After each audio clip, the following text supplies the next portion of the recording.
The seasons change from winter to spring, and as such, a conversation now with UMass Lowell men's baseball coach, Ken Harring.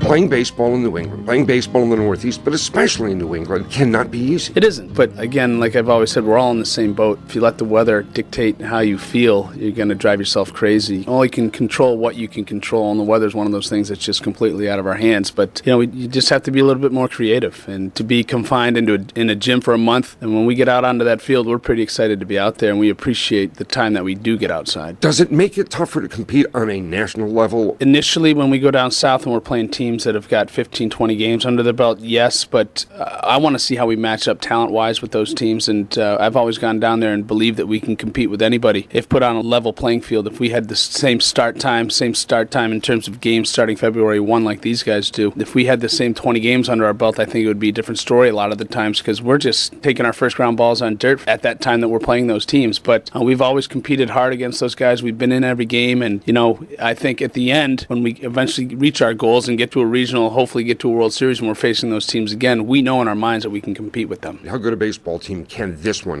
edition of the Riverhearts be? I think it could be as good as any team that's ever been put out there. Things do have to come together. We're a different brand of a club than we were 5 years ago. 5 years ago, it was a single, 3-run homer. Now it's a single bunt, a double, move them over, drive them in. We have to execute more offensively, but we do have the speed. We are going to run a lot more. We're going to bunt. We are going to squeeze, which I've only done a couple times in my career, but I think with the personality of this club, we have to do that. But with the pitching that we have, we feel we can beat anybody in the country. 1 through 12, I think we're extremely solid. We're getting healthier. Danny White just threw off a mound yesterday for the first time at 100% and looked awesome. His arm was as live as it's ever been. But it's going to be keyed by Dustin Ramey, Kyle Davis. If we get Jeff Maloney back from injury, freshman Jack Leathersich, and Ted Haley, who's also coming off an injury, those 4 or 5 guys, 6 guys can beat anybody in the country. So we feel that we're going to be in every game. Whether it's Major League Baseball, whether it's college baseball, it comes down to pitching? No question about it. A winning streak is only as good as the next day's starting pitcher. We think that we can back good performances up back to back to back to back, and I don't think you're going to see many 1, 2, 3 game losing streaks with this pitching staff, because we will be able to shut down opposing teams. Did we specifically go out in recruiting and say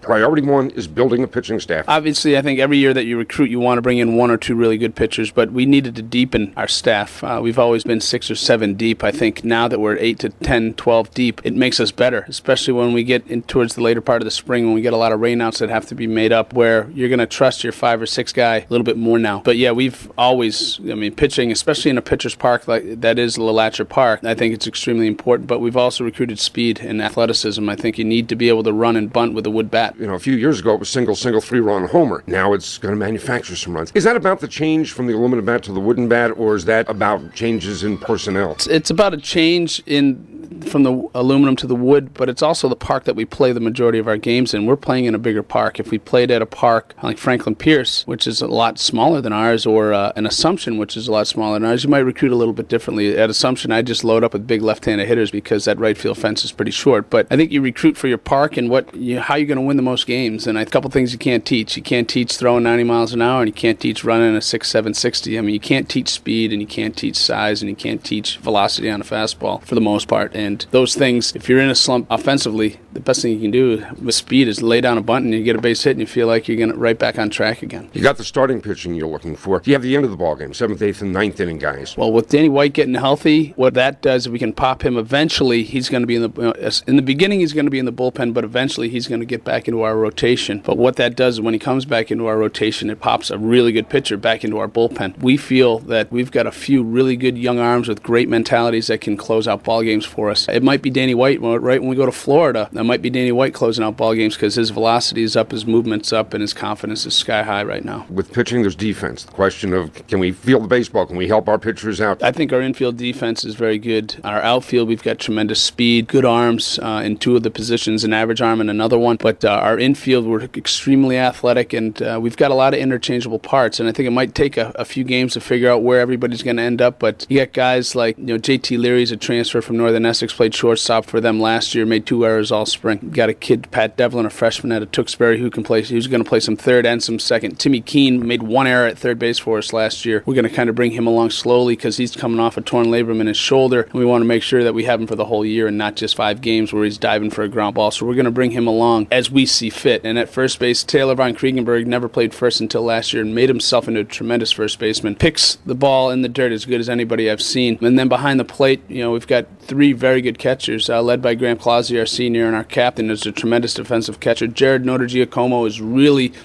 matured physically, mentally, and we expect him to have a big year. And then we've got Matt Lawler, a transfer back from UMass and from a local kid from Drake, who just brings a presence to our club that we haven't had in a while. Now we get to the question of manufacturing runs. If we're not going to build it around power, do we have the necessary elements? I think the problem with our club last year offensively, we hit 253 as a team, which we hadn't seen since I'd been here, and we still won 26 games because our pitching staff was 9th in the country in ERA. We struck out more than any team that ever has here, and we feel if we can cut those strikeouts out, get our on-base percentage up, we're going to win a lot of ball games. We have that, no question about it. We've got guys that can really run, that fight deep into the count offensively and going to make pitchers work, and I think it's all going to be keyed around the top 5 or 6 guys in our lineup. Don't get me wrong, we've got guys that can hit the ball out of the park. Taylor Von Kriegenberg's got major league power. Luke Wallace has got major league power. Timmy Keene's got very good power, and put into certain situations, they're going to hit their doubles. They're going to hit a few home runs. Again, if we were playing in a different park, they'd hit a lot more. I think the key is Pat Devlin at the top of our lineup, a freshman. We're asking a lot out of him. He runs a 6.6 60. He absolutely flies. He's going to have the green light on the bases. I wouldn't be surprised if he stole 30, 35 bases as a freshman because he's going to have the green light, and he is a guy that when he gets on, he wants that next base. And Sean Burns, who will be our 2-hole hitter, hit in the 3-hole for us as a freshman out of necessity last year, works the count. He's a Wade Boggs type, will work the count, let the guy in front of him steal bases. He's a great hit-and-run guy, hits the ball the other way. Then you got Timmy Keene, Luke Wallace, and Von Kriegenberg, who got a great year last year of experience under their belt, hitting in the middle of the order where they hadn't done that before. And then you got JT Leary, who's another kid that works the count. Graham Clausey, who we're expecting to get a lot better offensive year than we have over the past couple of years because he's worked every single day, been in that batting cage working to make himself better. Notargiacomo is going to complement him with some power numbers. And then at the back end, you got a Felix Martinez who's worked very hard on his game, putting the ball in play, bunting, moving runners along. We think that we are going to be able to manufacture runs, and we think we're going to win a lot of ball games. Last year, 26-24, a good, strong finish, a winning record. Against in the manager's mind, the coach's mind, not good enough. When you don't get to the NCAA tournament at a program like this, it isn't good enough. And I told my guys I was proud of what they did, but they can't be happy with the finish. We put ourselves in position to get to an NCAA tournament. We had to win the conference tournament to get in, what we felt, and we just couldn't get it done. But what we dealt with last year with adversity, injuries, sickness, we had kids with mono, we had kids with staph infections in their legs, key cogs to our lineup, and the guys that went in there really did contribute. We feel that experience will propel us to win those games that we mimight have lost last year. You're going to have a hot streak. You're going to have some slumps. Do we have the parts, and maybe this comes down to the pitching, to avoid any long losing streaks? It would shock me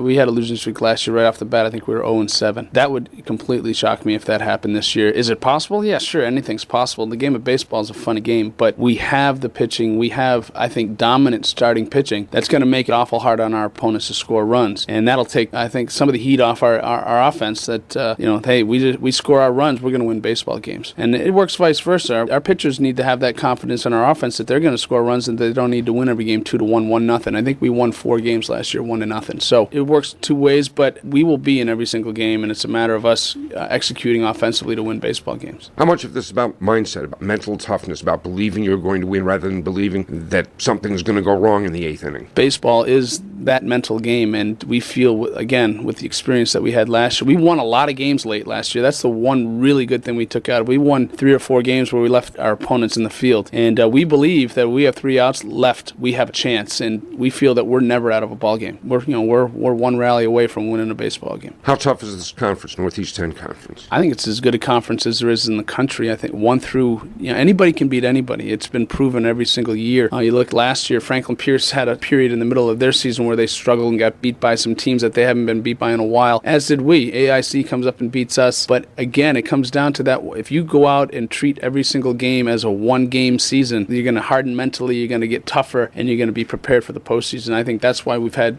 every team that's gone to the postseason here onto the World Series has had success in that World Series because of the battles that you have during the season. You got us, Pierce, Southern Con, Pace, New Haven's in the conference this year. Stonehill's always very good. Merrimack has got 2 or 3 pitchers that can beat anybody in the conference. St. A's is the same way. And then next year we have Adelphi coming in, so it's just going to get better. And it's fun. Every single weekend, every single game that you play is a battle and it's a war, but it does take its toll mentally on you, especially as a coach. Hit that ball, you can